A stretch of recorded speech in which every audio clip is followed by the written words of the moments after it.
ಪಂಚಮಸಾಲಿ ಮೀಸಲಾತಿ ಸಂಬಂಧಪಟ್ಟಂತೆ ಚುನಾವಣೆ ಹೊಸ್ತಿಲಲ್ಲಿ ಸರ್ಕಾರಕ್ಕೆ ಬಿಗ್ ರಿಲೀಫ್ ಸಿಕ್ಕಿದೆ. ಪಂಚಮಸಾಲಿಗೆ 2C 2D ಮೀಸಲಾತಿ ಸಂಬಂಧ ಯಥಾಸ್ಥಿತಿ ಕಾಯ್ದುಕೊಳ್ಳುವಂತೆ ಸರ್ಕಾರಕ್ಕೆ ನೀಡಿದ್ದ ಮಧ್ಯಂತರ ಆದೇಶವನ್ನು ಹೈಕೋರ್ಟ್ ತೆರವುಗೊಳಿಸಿದೆ. 2A ಮೀಸಲಾತಿಯಲ್ಲಿ ಯಾವುದೇ ಪರಿವರ್ತನೆ ಮಾಡೋದಿಲ್ಲ ಅಂತ ಹೈಕೋರ್ಟ್ಗೆ ಕೇಂದ್ರ ಸರ್ಕಾರದ ಸಾಲಿಸಿಟರ್ ಭರವಸೆ ನೀಡಿದೆ. ಕೇಂದ್ರದ ಭರವಸೆ ಹಿನ್ನೆಲೆಯಲ್ಲಿ ಯಥಾಸ್ಥಿತಿ ಕಾಯ್ದುಕೊಳ್ಳುವಂತೆ ಹೊರಡಿಸಿದ್ದ ಮಧ್ಯಂತರ ಆದೇಶವನ್ನು ತೆರವುಗೊಳಿಸಿ ಈಗ ಹೊಸ ಆದೇಶ ಹೊರಡಿಸಲಾಗಿದೆ. ಕೇಂದ್ರಕ್ಕೆ ಲಿಖಿತ ಹೇಳಿಕೆ ಸಲ್ಲಿಸಲು ಸೂಚನೆ ನೀಡಲಾಗಿದ್ದು, ಯಾವುದೇ ಕ್ರಮ ಹೈಕೋರ್ಟ್ ಅಂತಿಮ ತೀರ್ಪಿಗೆ ಬದ್ಧವಾಗಿರಲೇಬೇಕು ಅಂತ ಸೂಚನೆ ನೀಡಿ ಮಧ್ಯಂತರ ಆದೇಶ ತೆರವುಗೊಳಿಸಿದೆ.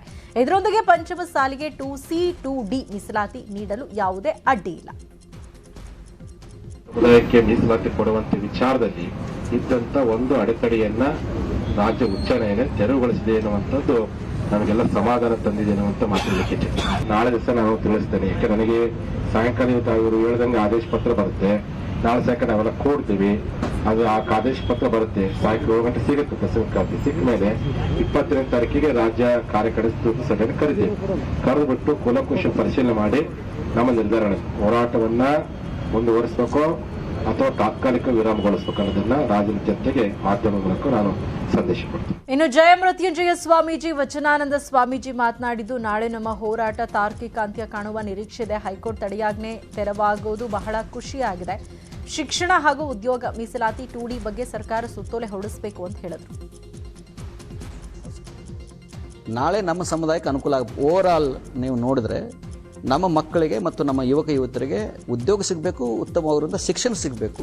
ಆ ನಿಟ್ಟಿನಲ್ಲಿ ಸರ್ಕಾರ ಒಂದು ಹೆಜ್ಜೆಯನ್ನು ಇಟ್ಟಿದೆ. ಒಂದು ಅವ್ರ ಸರ್ಕಾರ 2D ಮತ್ತು 2C ಘೋಷಣೆ ಮಾಡಿದಾಗ ನಾವು ಅದನ್ನು ಸ್ವಾಗತ ಮಾಡಿರಲಿಲ್ಲ, ಅದನ್ನು ತಿರಸ್ಕಾರ ಮಾಡಿರಲಿಲ್ಲ. ಯಾಕಂದರೆ ಅದರಲ್ಲಿ ನಮಗೆ ಸ್ಪಷ್ಟತೆ ಇರಲಿಲ್ಲ. ಹಾಗಾಗಿ ಈಗ ಅದೊಂದು ಸ್ಪಷ್ಟತೆ ಸಿಗುತ್ತೆ ನಾಳೆ. ಕಾಂಗ್ರೆಸ್ ಬಿಜೆಪಿ ನಾಯಕರ ನಡುವೆ ಎಸ್ಸಿ ಎಸ್ಟಿ ಮೀಸಲಾತಿ ಫೈಟ್ ಜೋರಾಗಿದೆ. ಮೀಸಲಾತಿ ಬಗ್ಗೆ ಮಾತನಾಡುವ ನೈತಿಕತೆ, ರಾಜಕೀಯ ಅಧಿಕಾರ ಕಾಂಗ್ರೆಸ್ಗೆ ಇಲ್ಲ ಅಂತ ಸಿಎಂ ಬೊಮ್ಮಾಯಿ ವಾಗ್ದಾಳಿ ನಡೆಸಿದ್ದಾರೆ.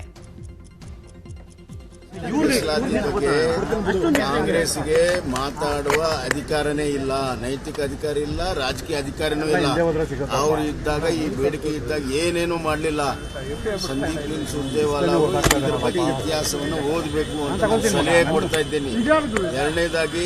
ಎರಡನೇದಾಗಿ ಅದನ್ನ ಮಾಡಿ ಕಾನೂನನ್ನ ಮಾಡಿ ಸರ್ಕಾರ ಆದೇಶವನ್ನು ಮಾಡಿ ಈಗಾಗಲೇ ಆ ರಿಸರ್ವೇಷನ್ ಪ್ರಕಾರ ರಿಕ್ರೂಟ್ಮೆಂಟು ಮತ್ತು ಪ್ರಮೋಷನ್ ಸ್ಟಾರ್ಟ್ ಆಗಿದೆ.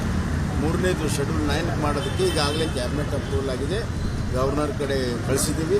ಅಲ್ಲಿಂದ ಕೂಡಲೇ ಹೋಗ್ತೇವೆ. ಒಂದು ಪ್ರೊಸೀಜರ್ ಇದೆ. ಆ ಕಾನ್ಸ್ಟಿಟ್ಯೂಷನ್ ಪ್ರಕಾರ ಪ್ರೊಸೀಜರ್ ಕಳಿಸೋ ಸಲುವಾಗಿ ಎಲ್ಲ. ಇನ್ನು ಎಸ್ಸಿ ಎಸ್ಟಿ ಮೀಸಲಾತಿ ವಿಚಾರದಲ್ಲಿ ಸಿಎಂ ಹೇಳಿಕೆಗೆ ಕೆಪಿಸಿಸಿ ಅಧ್ಯಕ್ಷ ಡಿಕೆ ಶಿವಕುಮಾರ್ ಟಾಂಗ್ ಕೊಟ್ಟಿದ್ದಾರೆ. ಬಿಜೆಪಿ ಸರ್ಕಾರ ಎಸ್ಸಿ ಎಸ್ಟಿ ಸಮುದಾಯಕ್ಕೆ ಮೋಸ ಮಾಡಿದೆ. ಕೇಂದ್ರ ಸರ್ಕಾರಕ್ಕೆ ಯಾವುದೇ ಮೀಸಲಾತಿ ಪ್ರಸ್ತಾವನೆ ಕಳುಹಿಸಿಲ್ಲ ಅಂತ ಗುಡುಗಿದ್ದಾರೆ. ನಾಳೆ ರಾಜಭವನ ಚಲೋಗೆ ಡಿಕೆಶಿ ಕರೆ ಕೊಟ್ಟಿದ್ದಾರೆ. ನಾಳೆ ಬೆಳಗ್ಗೆ ಕರ್ನಾಟಕ ರಾಜ್ಯದ ಪರಿಶಿಷ್ಟ ಜಾತಿ ಪರಿಶಿಷ್ಟ ಪಂಗಡದ ಜನತೆಗೆ ಏನು ಅವಮಾನ ಮಾಡಿದೆ, ಯಾವ ರೀತಿ ಮೋಸ ಮಾಡಿದೆ, ದ್ರೋಹ ಮಾಡಿದೆ, ಅದನ್ನು ಬಿಚ್ಚಿಡ್ಲಿಕ್ಕೆ ಒಂದು ರಾಜಭವನದಲ್ಲಿ ಪ್ರತಿಭಟನೆಯನ್ನು ಹಮ್ಮಿಕೊಂಡಿದ್ದೇವೆ. ಈಗಾಗಲೇ ಕೇಂದ್ರ ಸಚಿವರು ನಮ್ಗೆ ಯಾವ ಪ್ರಸ್ತಾವನೆಯೂ ಬಂದಿಲ್ಲ ಅಂತ ಹೇಳಿದ್ದಾರೆ. ಕೇಂದ್ರ ಸರ್ಕಾರ ಪ್ರಸ್ತಾವನೆ ಬಂದಿಲ್ಲ ಅಂದಮೇಲೆ 9th ಶೆಡ್ಯೂಲ್ನಲ್ಲಿ ಏನು ಸೇರಿಸಿದೆ, ಸುಮ್ಮನೆ ರಿಸರ್ವೇಷನ್ ನಾವು ಮಾಡಿದೀವಿ ಅಂತೇಳಿ ಪಾಪ ನಮ್ಮ ದಲಿತರಿಗೆಲ್ಲ ಕೂಡ ಮೋಸ ಮಾಡ್ತಾ ಇದ್ದಾರೆ. ಈ ವಿಚಾರವಾಗಿ ನಾವು ಬೆಳಗ್ಗೆ 10 ಗಂಟೆಗೆ ರಾಜಭವನದಲ್ಲಿ ನಾವು ರಾಜಭವನ ಚಲೋ ಮಾಡ್ತೀವಿ. ಮಾಜಿ ಸಿಎಂ ಸಿದ್ದರಾಮಯ್ಯಗೆ ಕ್ಷೇತ್ರದ್ದೇ ಟೆನ್ಷನ್. ಕೋಲಾರದಿಂದ ಸ್ಪರ್ಧಿಸೋ ನಿರ್ಧಾರದಿಂದ ಸಿದ್ದರಾಮಯ್ಯ ಹಿಂದೆ ಸರಿದಿದ್ದಾರಂತೆ. ಮಾಜಿ ಸಂಸದ ಕೆಎಚ್ ಮುನಿಯಪ್ಪ ಅವರೇ ಅದಕ್ಕೆ ಕಾರಣವಂತೆ. ಸಿದ್ದರಾಮಯ್ಯ ಸ್ಪರ್ಧೆಗೆ ಬೆಂಬಲಿಗರ ಮೂಲಕ ಮುನಿಯಪ್ಪ ಆರಂಭದಿಂದಲೂ ವಿರೋಧ ವ್ಯಕ್ತಪಡಿಸಿದ್ರು. ಸಿದ್ದು ಕೋಲಾರ ರೌಂಡ್ಸ್ ಹೊಡಿತಾ ಇದ್ರೆ ಮುನಿಯಪ್ಪ ಗೈರಾಗಿದ್ರು. ಮುನಿಯಪ್ಪ ಅಸಹಕಾರದಿಂದ ಸಿದ್ದು ವರುಣಾದತ್ತ ಮುಖ ಮಾಡಿದ್ದಾರೆ. ಮುನಿಯಪ್ಪಗೂ ಪಾಠ ಕಲಿಸಲು ಸಿದ್ದು ಬಣ ಮಾಸ್ಟರ್ ಪ್ಲಾನ್ ಮಾಡಿದೆಯಂತೆ. ಮುನಿಯಪ್ಪ ಲೋಕಸಭಾ ಚುನಾವಣೆ ಸೋಲಿಗೆ ಕಾರಣವಾದ ಕೊತ್ತನೂರು ಮಂಜುನಾಥ್ ಕೋಲಾರ ಅಭ್ಯರ್ಥಿಯಾಗುವ ಸಾಧ್ಯತೆ ಇದೆ. ನಾಳೆ ಸಿದ್ದರಾಮಯ್ಯ ಬಾದಾಮಿ ಪ್ರವಾಸ ಕೈಗೊಳ್ಳಲಿದ್ದಾರೆ. ಈ ವೇಳೆ ಸಿದ್ದು ವಿವಿಧ ಅಭಿವೃದ್ಧಿ ಕಾಮಗಾರಿಗಳಿಗೆ ಚಾಲನೆ ನೀಡಲಿದ್ದಾರೆ. 500 ಕೋಟಿ ವೆಚ್ಚದ ಬಾದಾಮಿ ಕೆರೂರು ಶಾಶ್ವತ ಕುಡಿಯುವ ನೀರು ಯೋಜನೆಗೆ ಚಾಲನೆ ನೀಡಲಿದ್ದು, ಬಳಿಕ ಸಿದ್ದರಾಮಯ್ಯ ರಾಮದುರ್ಗ ಕ್ರಾಸ್ನಿಂದ ಎಪಿಎಂಸಿ ಆವರಣದವರೆಗೆ ರೋಡ್ ಶೋ ನಡೆಸಲಿದ್ದಾರೆ. ಇದರೊಂದಿಗೆ ಪರೋಕ್ಷವಾಗಿ ಬಾದಾಮಿ ಮತದಾರರನ್ನು ಸೆಳೆಯಲು ಮುಂದಾದ್ರ ಅನ್ನುವ ಪ್ರಶ್ನೆ ಎದ್ದಿದೆ. ಮಾಜಿ ಸಿಎಂ ಸಿದ್ದರಾಮಯ್ಯಗೆ ದಿಕ್ಕೆ ತೋಚದ ಹಾಗಾಗಿದೆ. ಚಾಮುಂಡೇಶ್ವರಿಯಿಂದ ಬಾದಾಮಿ, ಬಾದಾಮಿಯಿಂದ ಕೋಲಾರ, ಕೋಲಾರದಿಂದ ವರುಣ. ಈಗ ಎಲ್ಲಾ ಕಡೆ ಸುತ್ತಾಡ್ತಿದ್ದಾರೆ. ಆದ್ರೆ ಅವರಿಗೆ ಕ್ಷೇತ್ರವೇ ಸಿಗ್ತಾ ಇಲ್ಲ ಅಂತ ಮಾಜಿ ಸಚಿವ ಕೆಎಸ್ ಈಶ್ವರಪ್ಪ ಲೇವಡಿ ಮಾಡಿದ್ರು. ಇನ್ನು ಮಡಿಕೇರಿಯಲ್ಲಿ ಬಿಜೆಪಿ ಸಂಸದ ಪ್ರತಾಪ್ ಸಿಂಹ ಮಾತನಾಡಿದ್ದು, ವಿವಿಧ ಭಾಗ್ಯಗಳನ್ನ ಕೊಟ್ಟ ಸಿದ್ದರಾಮಯ್ಯಗೆ ಕ್ಷೇತ್ರ ಭಾಗ್ಯವೇ ಇಲ್ಲ ಅಂತ ವ್ಯಂಗ್ಯವಾಡಿದ್ರು. ಯಾವುದೇ ರಾಜಕಾರಣಿ ಅವನ ಕ್ಷೇತ್ರದಲ್ಲಿ ಚುನಾವಣೆ ಗೆಲ್ಲಿ ಸೋಲಿ ಅಲ್ಲೇ ನಿಂತರೆ ಜನ ನಂಬ್ತಾರೆ. ಚಾಮುಂಡೇಶ್ವರಿ ಸೋತೆ ಅಂತ ಬಾದಾಮಿಗೆ ಹೋಗೋದು, ಬಾದಾಮಿಗೆ ಸೋಲಿಸ್ತಾರೆ ಅಂತ ಅಂದ್ಕೊಂಡು ಕೋಲಾರಕ್ಕೆ ಬರೋದು, ಕೋಲಾರದಲ್ಲಿ ಯಾರು ಸೋಲಿಸ್ತೀನಿ ಅಂತ ತೀರ್ಮಾನ ಆಗಿದ್ದರಿಂದ ಕೊಪ್ಪಳಕ್ಕೆ ಹೋಗಿರೋದು, ಕುಷ್ಟಗಿಗೆ ಅಲ್ಲೂ ಮತ್ತೆ ಬೇಡ ಅಂತ ಅಂದ್ಕೊಂಡು ಇನ್ನೊಂದು ಕಡೆ ಹೇಳ್ತಾ ಇರೋದು. ಅವರಿಗೆ ತುಂಬ ಸ್ಪಷ್ಟವಾಗಿ ಗೊತ್ತಿದೆ. ನಮ್ಮ ಹುಡುಕ್ತಾ ಇದ್ದಾರೆ ಅವರು, ಎಲ್ಲಿ ದಲಿತರು ಕಡಿಮೆ ಇದ್ದಾರೆ, ಎಲ್ಲಿ ಹಿಂದುಳಿದವರು ಕಡಿಮೆ ಇದ್ದಾರೆ, ಎಲ್ಲಿ ಒಕ್ಕಲಿಗರು ಅಥವಾ ಲಿಂಗಾಯತರು ಕಡಿಮೆ ಇದ್ದಾರೆ. ಇಂಥ ಕ್ಷೇತ್ರವನ್ನು ಹುಡುಕಿ ಅತಿ ಹೆಚ್ಚು ಮುಸಲ್ಮಾನರಂತ ಕ್ಷೇತ್ರ ಹುಡುಕ್ತಾ ಇದ್ದಾರೆ ಅವ್ರು. ಕೇಳಿ ನನಗೆ ಸ್ಪರ್ಧೆ ಗೃಹಲಕ್ಷ್ಮಿ ಅಂತ ಕೊಡ್ತೀನಿ, 200 ಯೂನಿಟ್ ಅನ್ನು ಕೊಡ್ತೀನಿ, ನಿರುದ್ಯೋಗಿಗಳಿಗೆ 3,000 ರೂಪಾಯಿ ದುಡ್ಡು ಕೊಡ್ತೀನಿ ಅಂತ ಹೇಳ್ಬಿಟ್ಟು ಕತೆ ಹೇಳ್ತಿದಾರಲ್ಲ. ಇವತ್ತು ಸಿದ್ದರಾಮಯ್ಯನವರ ಸ್ಥಿತಿ ಏನಾಗಿದೆ ನೋಡಿ. ಯುಗಾದಿ ದಿನ ಟಿಕೆಟ್ ಅನೌನ್ಸ್ ಆಗಬೇಕಿತ್ತು ಕಾಂಗ್ರೆಸ್ನವ್ರದ್ದು, ಇವತ್ತವರೆಗೂ ಟಿಕೆಟ್ ಅನೌನ್ಸ್ ಆಗ್ಲಿಲ್ಲ. ಯಾಕೆ ಅನೌನ್ಸ್ ಆಗ್ಲಿಲ್ಲ? ಸಿದ್ದರಾಮಯ್ಯನವರಿಗೆ ಕ್ಷೇತ್ರ ಚಿಂತೆ, ಸಿದ್ದರಾಮಯ್ಯನವರ ಧರ್ಮಪತ್ನಿಗೆ ಮಗನ ಭವಿಷ್ಯ ಚಿಂತೆ, ರೇವಣ್ಣಂಗೆ ಭವಾನಿಯವರ ಚಿಂತೆ, ಕುಮಾರಣ್ಣಂಗೆ ನಿಖಿಲನ್ ಚಿಂತೆ. ಹೀಗೆ ಕುಟುಂಬ ಚಿಂತೆ ಮಾಡ್ತಿರೋದ್ರಿಂದ ನೀವು ರಾಜ್ಯದ ಜನರ ಹಿತರಕ್ಷಣೆನೋ ರಾಜ್ಯ ಜನರದ ಭವಿಷ್ಯದ ಚಿಂತನೆ ಅವರು ಮಾಡ್ತಾರೆ ಅಂತ ಯಾಕೆ ಅನ್ಕೊಳ್ತಿದ್ರಿ?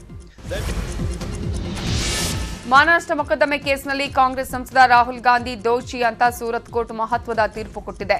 ರಾಹುಲ್ ಗಾಂಧಿ 2019ರ ಲೋಕಸಭೆ ಚುನಾವಣೆ ವೇಳೆ ಕೋಲಾರದಲ್ಲಿ ನಡೆದಿದ್ದ ರ್ಯಾಲಿಯಲ್ಲಿ ಮೋದಿ ಬಗ್ಗೆ ವಿವಾದಾತ್ಮಕ ಹೇಳಿಕೆ ಕೊಟ್ಟಿದ್ರು. ರಾಹುಲ್ ಹೇಳಿಕೆ ವಿರುದ್ಧ ಮಾನಹಾನಿ ಕೇಸ್ ದಾಖಲಾಗಿತ್ತು. ಈ ಪ್ರಕರಣದಲ್ಲಿ ರಾಹುಲ್ ಗಾಂಧಿಗೆ 2 ವರ್ಷಗಳ ಜೈಲು ಶಿಕ್ಷೆಯನ್ನ ಸೂರತ್ ಕೋರ್ಟ್ ವಿಧಿಸಿತ್ತು. ಈಗ 30 ದಿನಗಳ ಜಾಮೀನು ಮಂಜೂರು ಮಾಡಿದೆ. ಇನ್ನು ಸಂಸದ ತೇಜಸ್ವಿ ಸೂರ್ಯ ಮಾತನಾಡಿದ್ದು, ಸೂರತ್ ಕೋರ್ಟ್ ಕೊಟ್ಟಿರುವ ತೀರ್ಪಿಗೆ ಸ್ವಾಗತ. ಇನ್ನು ಮುಂದೆ ರಾಹುಲ್ ಗಾಂಧಿ ಜವಾಬ್ದಾರಿಯಿಂದ ಮಾತನಾಡಲಿ ಅಂತ ಕಿಡಿಕಾರಿದ್ರು. ಇದು ನ್ಯಾಷನಲ್ ಹೆರಾಲ್ಡ್ ಕೇಸ್ನಲ್ಲಿ ಆಗಿರುವಂಥ ಭ್ರಷ್ಟಾಚಾರದ ಆರೋಪದ ಮೇಲೆ ಕೇಸ್ ಏನು ನಡೀತಾ ಇದೆ, ಅದರಲ್ಲೂ ಅವರು ಬೇಲ್ ತಗೊಂಡಿದ್ದಾರೆ. ಇವತ್ತು ನರೇಂದ್ರ ಮೋದಿಯವರ ಬಗ್ಗೆ ಅವರು ಬಹಳ ಹಗುರವಾಗಿ ಅವಮಾನ ಆಗುವಂಥ ರೀತಿ ಮಾತನಾಡಿರೋದ್ರಿಂದ ಸೂರತ್ನ ಕೋರ್ಟು ಶಿಕ್ಷೆ ಕೊಟ್ಟಿದೆ. ಅಲ್ಲೂ ಕೂಡ ಬೇಲ್ ತಗೊಂಡಿದ್ದಾರೆ. ನಾಳೆ ಪ್ರಧಾನಮಂತ್ರಿ ಆಗಬೇಕು ಈ ದೇಶಕ್ಕೆ ಅಂತ ಹೇಳಿ ಕನಸು ಕಾಣುವಂಥ ಭಾರತೀಯ ರಾಷ್ಟ್ರೀಯ ಕಾಂಗ್ರೆಸ್ನ ಒಂದು ರಾಷ್ಟ್ರೀಯ ಪಕ್ಷದ ನಾಯಕರಾಗಿರುವಂಥವ್ರು ಯಾವ ರೀತಿ ವರ್ತನೆ ಮಾಡಬೇಕು, ಯಾವ ರೀತಿ ಮಾತುಗಳನ್ನು ಆಡಬೇಕು ಅನ್ನೋದನ್ನ ಅವರು ಈಗಲಾದರೂ ಕಲ್ತ್ಕೊಳ್ಬೇಕು ಅನ್ನುವಂಥದ್ದು. ಇನ್ನು ಕೋರ್ಟ್ ತೀರ್ಪಿನ ವಿರುದ್ಧ ಕಾಂಗ್ರೆಸ್ ಕಾರ್ಯಕರ್ತರು ಸಿಡಿದೆದ್ದಿದ್ದಾರೆ. ಬೆಂಗಳೂರಿನ ರೇಸ್ಕೋರ್ಸ್ ರಸ್ತೆಯ ಯುವ ಕಾಂಗ್ರೆಸ್ ಕಚೇರಿ ಮುಂದೆ ನಲಪಾಡ್ ನೇತೃತ್ವದಲ್ಲಿ ಪ್ರತಿಭಟನೆ ನಡೆಸಿ ಆಕ್ರೋಶ ವ್ಯಕ್ತಪಡಿಸಿದರು.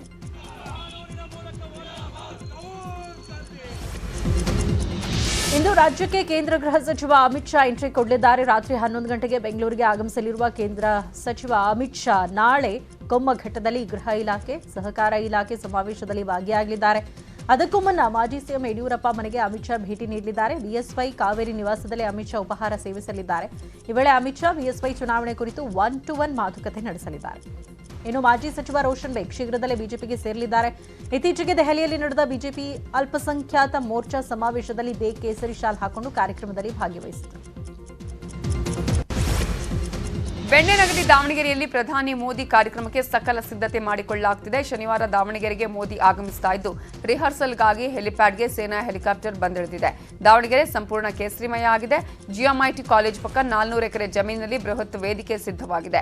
ಮೋದಿ ಮಹಾಸಂಗಮ ಸಮಾವೇಶಕ್ಕೆ ಸುಮಾರು 10 ಲಕ್ಷ ಜನ ಸೇರುವ ನಿರೀಕ್ಷೆ ಇದ್ದು, ಪೆಂಡಾಲ್ನಲ್ಲಿ 2 ಲಕ್ಷ ಜನರಿಗೆ ಕುರ್ಚಿಯ ವ್ಯವಸ್ಥೆ ಮಾಡಲಾಗಿದೆ. ಊಟಕ್ಕಾಗಿ 400 ಕೌಂಟರ್ ವ್ಯವಸ್ಥೆ ಇದೆ ಅಂತ ಸಂಸದ ಜಿಎಂ ಸಿದ್ದೇಶ್ವರ್ ಮಾಹಿತಿ ಕೊಟ್ಟಿದ್ದಾರೆ. ಸಿಎಂ ಬೊಮ್ಮಾಯಿ ಇತ್ತೀಚೆಗಷ್ಟೇ ನಾನೇ ಮುಂದಿನ ಸಿಎಂ ಅಂತ ಹೇಳಿದ್ರು. ಈ ಕುರಿತು ಮಾತನಾಡಿರುವ ಯಡಿಯೂರಪ್ಪ, ಅದರಲ್ಲಿ ತಪ್ಪೇನಿದೆ, ಬೊಮ್ಮಾಯಿ ಒಳ್ಳೆ ಕೆಲಸ ಮಾಡ್ತಿದ್ದಾರೆ, ಮತ್ತೊಮ್ಮೆ ಮುಖ್ಯಮಂತ್ರಿ ಆಗ್ತೀನಿ ಅಂತ ಹೇಳ್ತಾ ಇರೋದ್ರಲ್ಲಿ ತಪ್ಪಿಲ್ಲ ಅಂತ ಹೇಳಿದ್ದಾರೆ. ಬೊಮ್ಮಾಯಿ ಅವರು ಮತ್ತೆ ನಾನೇ ಸಿಎಂ ಆಗ್ತೀನಿ ಅನ್ನೋ ಒಂದು ಮಾತನ್ನ ಹೇಳಿದ್ದಾರೆ ಸರ್. ತಪ್ಪೇನಿದೆ, ಒಳ್ಳೆ ಕೆಲಸ ಮಾಡಿದ್ದಾರೆ, ಮತ್ತೊಮ್ಮೆ ಮುಖ್ಯಮಂತ್ರಿ. ಹಿರಿಯ ನಾಯಕ ಬಾಬುರಾವ್ ಚಿಂಚನಸೂರ್ ವಿರುದ್ಧ ಕಲಬುರಗಿಯಲ್ಲಿ ಮಾಲಿಕಯ್ಯ ಗುತ್ತೇದಾರ್ ವಾಗ್ದಾಳಿ ನಡೆಸಿದ್ದಾರೆ. ಚಿಂಚನಸೂರ್ ಈ ಹಿಂದೆ ತೊಡೆತಟ್ಟಿ ಪ್ರಿಯಾಂಕ್ ಖರ್ಗೆ ಸೋಲಿಸ್ತೀನಿ ಅಂದಿದ್ರು. ಯಾವುದೇ ಕಾರಣಕ್ಕೂ ಬಿಜೆಪಿ ಬಿಡಲ್ಲ ಅಂತ ಅಂದಿದ್ರು. ಆದ್ರೆ ಈಗ ಕಾಂಗ್ರೆಸ್ ಸೇರಿದ್ದಾರೆ. ಚಿಂಚನಸೂರ್ಗೆ ಕೋಲಿ ಸಮಾಜದ ಬಗ್ಗೆಯೇ ಕಾಳಜಿ ಇಲ್ಲ ಅಂತ ಕಿಡಿಕಾರಿದ್ರು.